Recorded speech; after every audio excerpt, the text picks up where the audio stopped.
Les voy a mostrar qué tristes son las campañas para el Poder Judicial. 3 casos muy emblemáticos de los últimos días al inicio de la campaña. Este de Bernardo Batis. Él quiere ser juez de disciplina. Ya ven que se va a crear un tribunal de disciplina judicial. Bueno, él quiere ser parte de ese tribunal. Dice Bernardo Batis: conoce mi trayectoria como maestro en Derecho desde mi formación hasta mi participación en el gobierno de la Ciudad de México como procurador de justicia. O sea, él hace su campaña basándose en el primer gobierno del gusano en la Ciudad de México, el primer gobierno de 6 años, incluso así lo menciona. Escuchen, miren. Soy ciudadano mexicano, nací en la capital, soy licenciado en Derecho por la Universidad Autónoma. Luego estudié una maestría en Derecho en la Universidad Iberoamericana. He ejercido el derecho desde haber sido pasante de un despacho de abogados, luego mi despacho propio, y luego un paso muy importante es que el jefe de gobierno me propuso y yo acepté ser procurador de justicia de la capital del país. 6 años, dice. De la Ciudad de México. Me dijo: sé que no eres penalista, pero eres abogado. Y rodéate de algunos penalistas, y es lo que hice. Y formamos un equipo que duró los 6 años, apoyando un gobierno democrático que también fue el primero de 6 años en la Ciudad de México. Impresionante, ¿no? Y que dejó una huella muy importante para la transformación de un gobierno que era simplemente un organismo del Poder Ejecutivo Federal a ser autónomo. Órale, y voltea a ver a los que le están diciendo: ya hablaste mucho, viejito.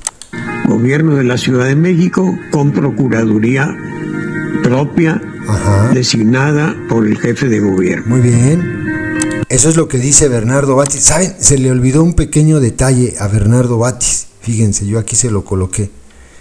¿Eres el que dijo que Digna Ochoa se suicidó? Anciano delincuente.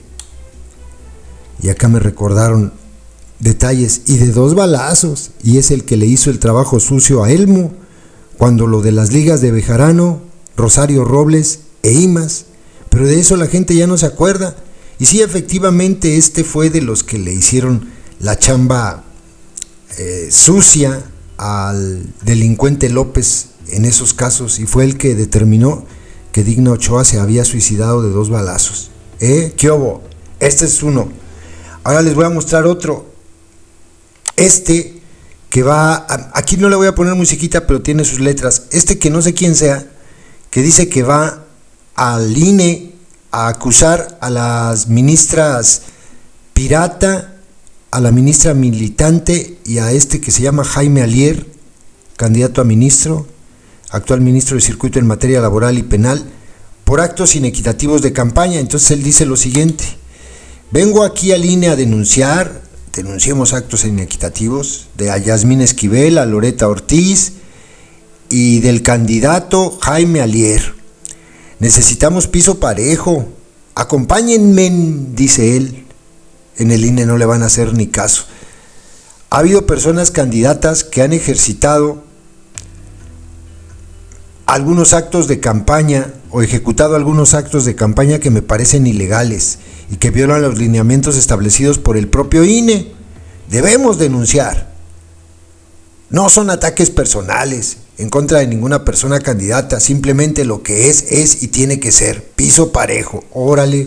Pero ahí va a participar en la farsa. Este no lo conocía, se llama Carlos Odriozola y él quiere ser ministro de la Suprema Corte de Justicia de la Nación. Bueno, luego está este otro caso que es una belleza. Lo publicó Azucena Uresti y obviamente el propio hijo del narco general, César Gutiérrez Priego, hijo del narco general Gutiérrez Rebollo. Dice: la corrupción es cuando lo público pasa a manos de lo privado, dice. Este es el ejemplo más claro de lo que podemos ver aquí. Una obra que se supone costaría 300 millones de pesos y costó 1,000 millones de pesos más. Solo les pido no compartir el video porque se enoja Felipe Calderón. Fueron las palabras de César Gutiérrez Priego. Este también le puso musiquita, pero este quiero que lo veamos porque me extraña mucho alguien que me explique por qué camina como pingüino. Escuchen y vean. Soy César Mario Gutiérrez Priego, candidato a ministro de la Suprema Corte de Justicia de la Nación. Hoy te quiero explicar lo que es la corrupción y como una imagen dice más que 1000 palabras. Camina como pingüino, se bambolea. Vamos al aire. La estela de luz, las suavicremas. La corrupción es cuando lo público pasa a manos de lo privado. La corrupción es cuando tú ves que el dinero del pueblo pasa a manos de particulares. La corrupción es el ejemplo más claro de lo que podemos ver aquí. Este se equivocó de candidatura, a lo mejor se estaba queriendo postular para gobernador o para no sé qué. Está prometiendo cosas, ahora lo verán, que no están en su ámbito. O sea, nada tiene que ver, él va a ser ministro de la Suprema Corte, seguramente porque es el ministro, es el candidato que están impulsando los asquerosos guachos. Entonces este tipejo va a llegar allá, pero bueno, continuemos. Ahí está la suavicrema. Una obra que se supone iba a costar 390 millones de pesos y costó 1,000 millones de pesos más, que se iba a hacer en un año y se tardaron 3 años en hacerlo. Que por medio de una resolución de un tribunal que llegó y alcanzó a la Suprema Corte de Justicia de la Nación, solamente manejaron una indemnización de 290 millones de pesos, quedando más de 800 millones de pesos en manos de particulares. Dinero que se le robó al pueblo. Por eso, cuando yo sea ministro de la Suprema Corte de Justicia de la Nación, no permitiré que exista corrupción ni el robo a ninguna de las estructuras del pueblo. Órale. Bueno, dice, la corrupción es, escuchemos. La Corte de Justicia de la Nación. Hoy te quiero explicar lo que es la corrupción y como una imagen dice más que 1000 palabras, vamos al aire.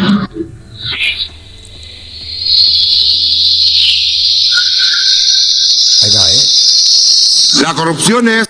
La corrupción es...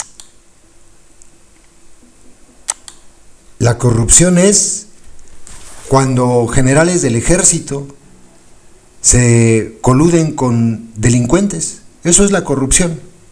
Cuando su padre se hizo socio del Señor de los Cielos. Eso es corrupción. Eso debería incluso hasta ser penado más alto, más duro. Debería existir en México penas más altas para cuando funcionarios se coludan con delincuentes. Su padre era general del ejército y después fue socio del Señor de los Cielos. Eso es la corrupción. Por cierto, les quiero mencionar algo que tal vez muchos no sepan. Se dispararon al pie. Porque fíjense, desde 2017, reportes periodísticos han apuntado a que la empresa constructora de la Estela de Luz, aquella a la que López quiere poner una placa que diga monumento a la corrupción, contó con capital del empresario Alfonso Romo. Según información que varios medios han recopilado, la Auditoría Superior de la Federación reveló que en 2010 el proyecto Estela de Luz fue adjudicado a la compañía Gutsa Infraestructura, en conjunto con proyectos y desarrollos de infraestructura PDI. El dinero de PDI provendría del empresario Alfonso Romo, según han afirmado medios como El Norte, Reforma, El Universal, El Heraldo. Y sí, así fue. La empresa PDI fue creada con dinero de uno de los financieros de López, el delincuente Alfonso Romo, que por cierto también le lavaba dinero a Augusto Pinochet. Qué curioso, ¿no? Pero de esto, el que camina como pingüino, sí camina como pingüino, miren. Ahí se bambolea, fíjense. Ahí va otra vez. Ahí va el pingüino. La corrupción es callarse la trompa cuando los involucrados en los actos de corrupción son de los míos. De eso no dice nada el hijo del narcogeneral. Qué asco las campañas de los aspirantes al Poder Judicial.